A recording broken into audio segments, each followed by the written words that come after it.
Welcome to this OutreachOne training video. Today we're going to learn how to add a new homeless prevention program transaction.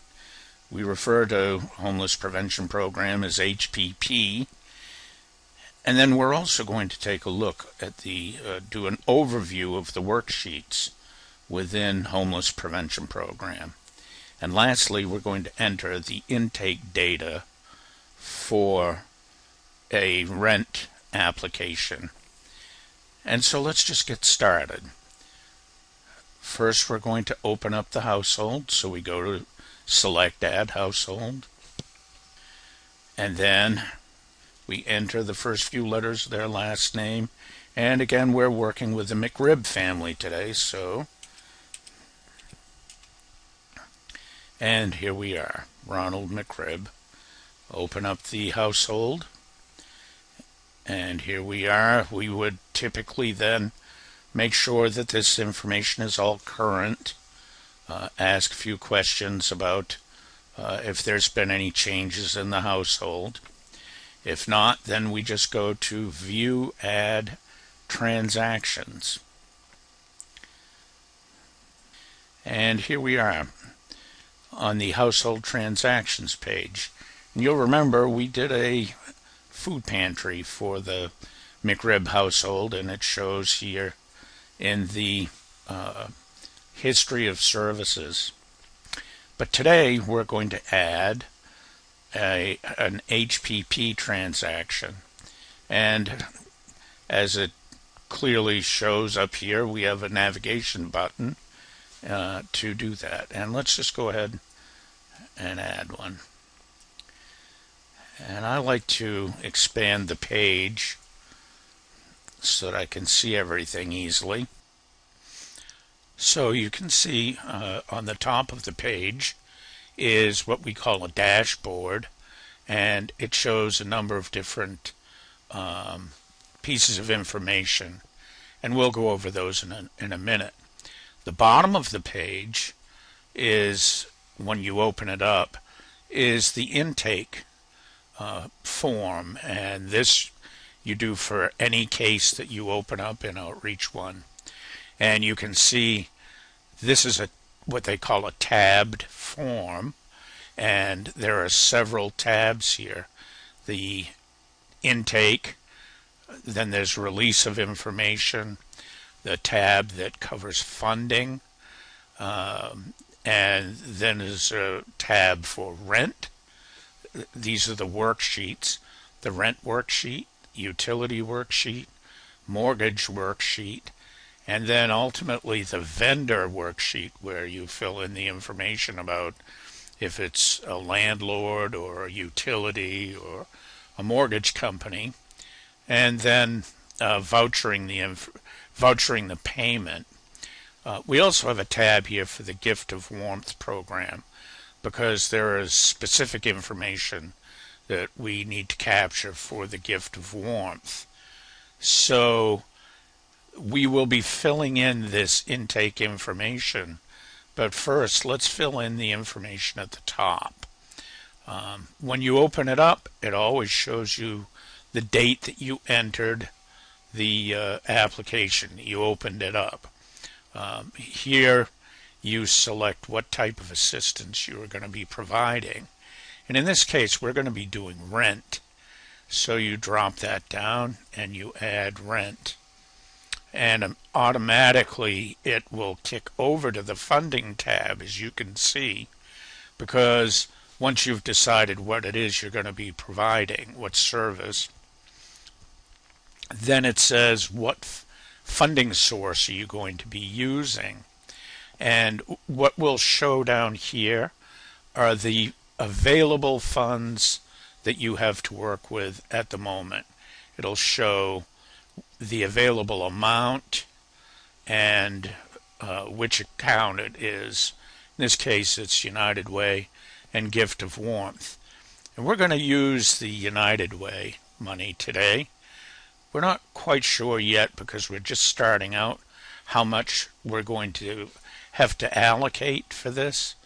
Once we get through the intake process, we'll know that better. But let's just put in $1 just so that we can get through this funding tab. It won't let us get out of it until we at least encumber $1. So let's just say $1 here, and you can see now it says 100% allocated.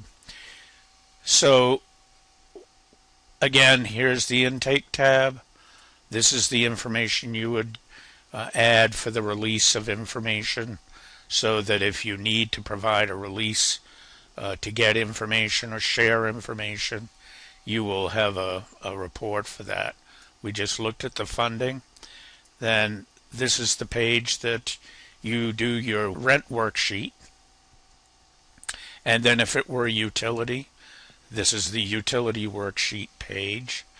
And one for mortgage, then one for the vendor, where you fill in all of the information about the vendor needed to make the payment.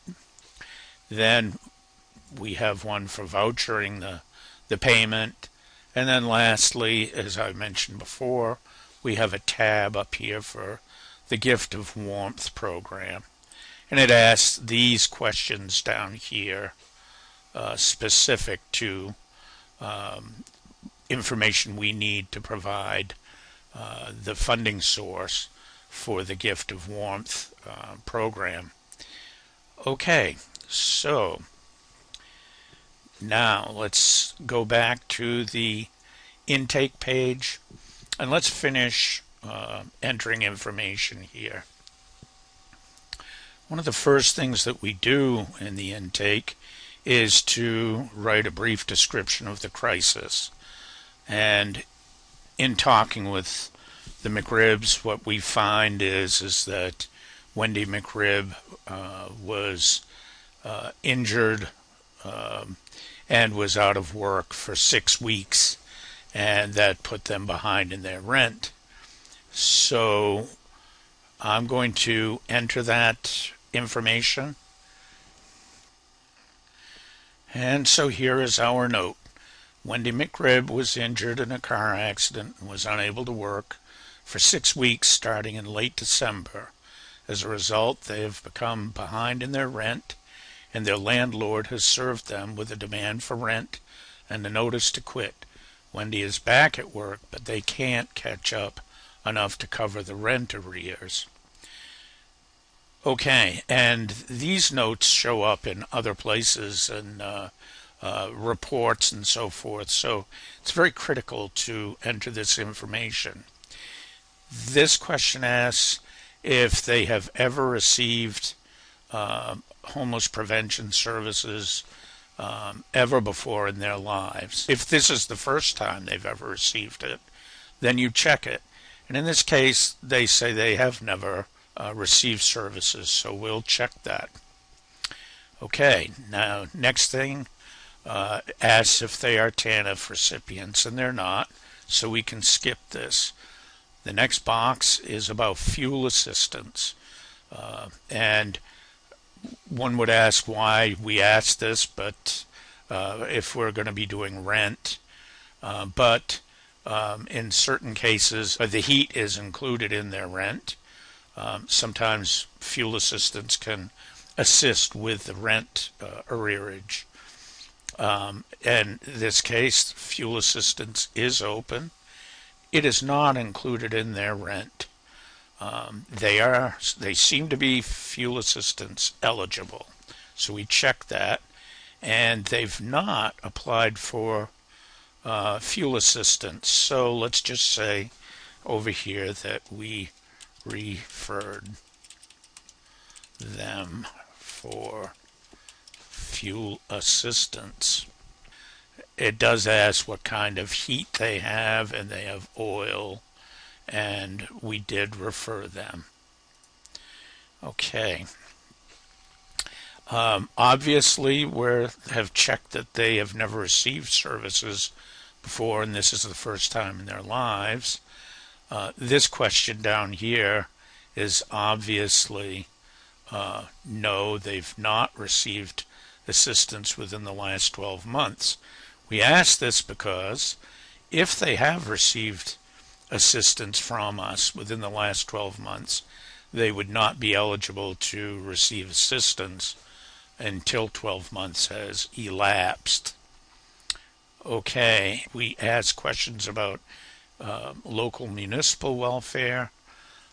This household lives in Portsmouth, and you can see if you hit the drop down, it's got all 37 towns in Rockingham County. But if you just start typing, and again, it's not case sensitive, so you can just hit the lowercase keys, and I hit P and you get Portsmouth. Welfare Director is Ellen Tully. And have they applied to the city? And in this case, they've not yet. So what we're going to do is we're going to refer them to apply to the city of Portsmouth. Now, the way that we would refer them to the city of Portsmouth is up here in the follow-up action.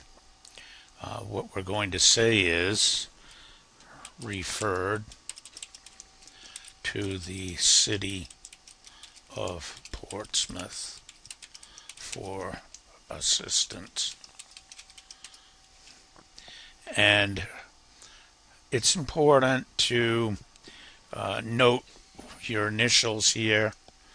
I'm putting my initials just to show that I made that note. And also post the date that you wrote this note so that anyone looking at it in the report will know when you made this note.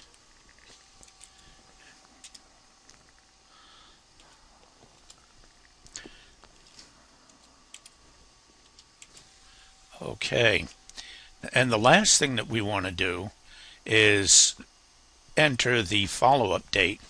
In other words, when do we expect to see some sort of movement on this?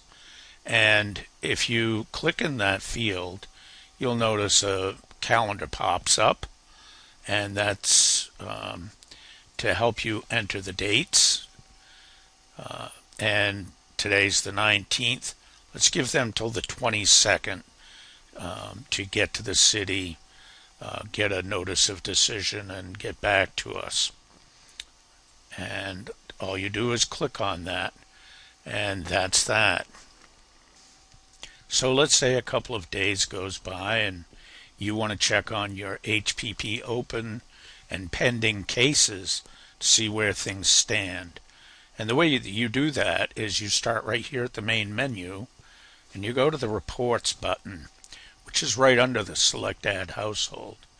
Click on it and it brings you to the Reports menu, and you want to select the very top button, which is Transaction-Based Reports. And let's click on that and then go down to the Open HPP Transactions Report. Pretty clear.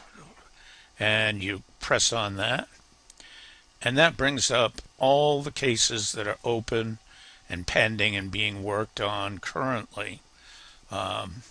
And if we enlarge that just a little bit, you can see it has up here the follow-up date, the date that it was added to the system, the last name of the household, first name of the head of household.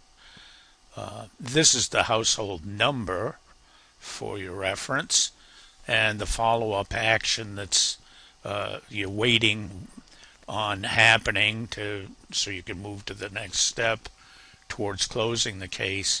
And this tells what type of assistance we're providing to the households. So this case originated in the Portsmouth Center, and here it is right here. It says referred to the city of Portsmouth for assistance.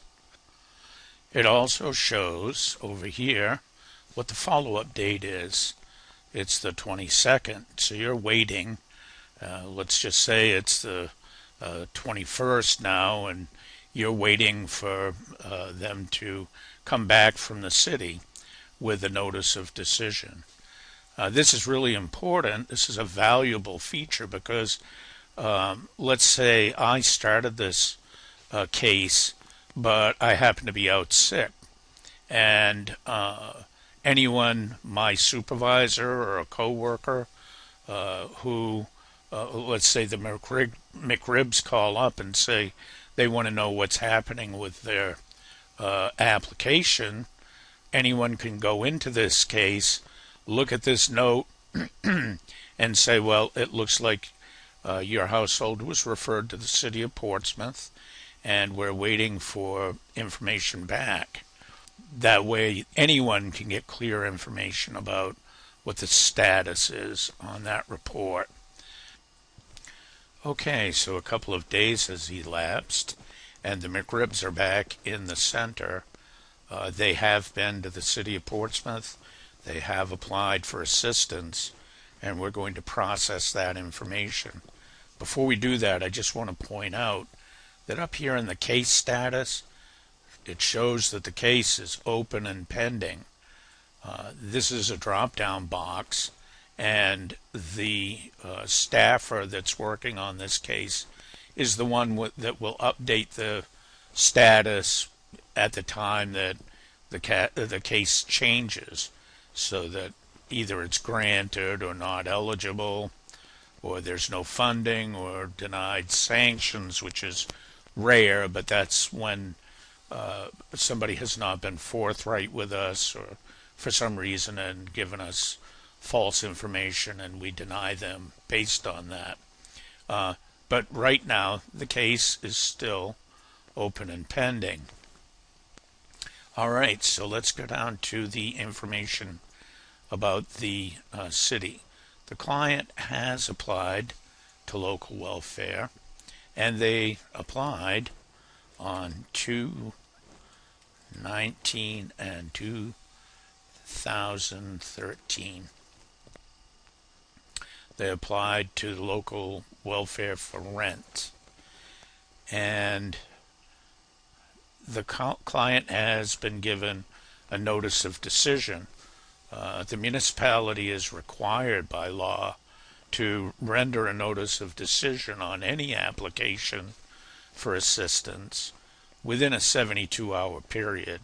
Hopefully they can do it a little quicker than that, but they're given that much time. So yes, the city of Portsmouth has rendered a decision and given us a notice. And we should technically confirm with the welfare director about the status. So yes, we did, let's say, and on 02, 22, and 2013, we called Ellen Tully and say, Ellen confirmed that the city of Portsmouth will assist with the current month's rent, and that would be February. And then I'd put my initials, and we would add the date as well, 2/22/13. Now, the last thing that we need to do is update the follow-up action. And what we're going to do, I like to make the top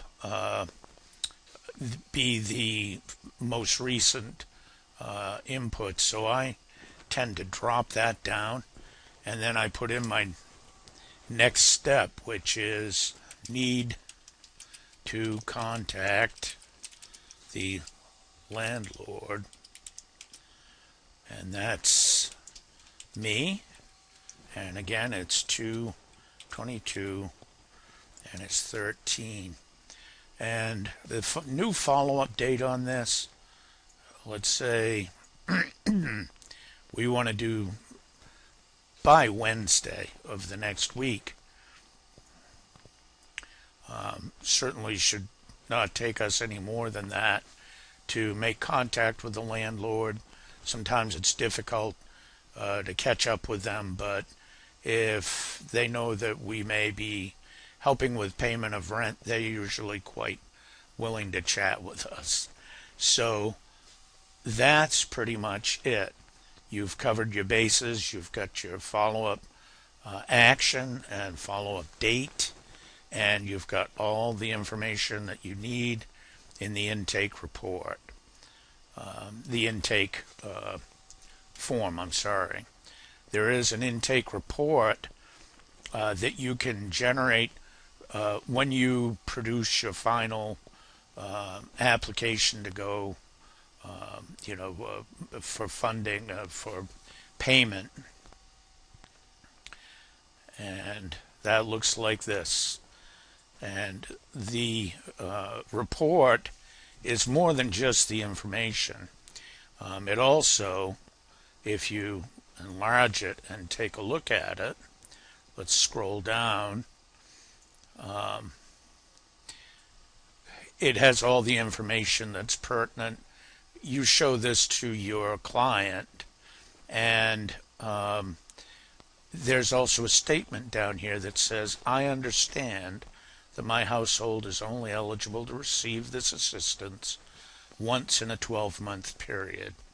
And it gives a place for them to sign, and it populates the date. It says over here that they've not received assistance within the last 12 months. We keep this on record, just it's evidence that they've been informed that they can only be assisted once in a 12-month period. Okay, and as you can see, the report does populate the brief description of the crisis.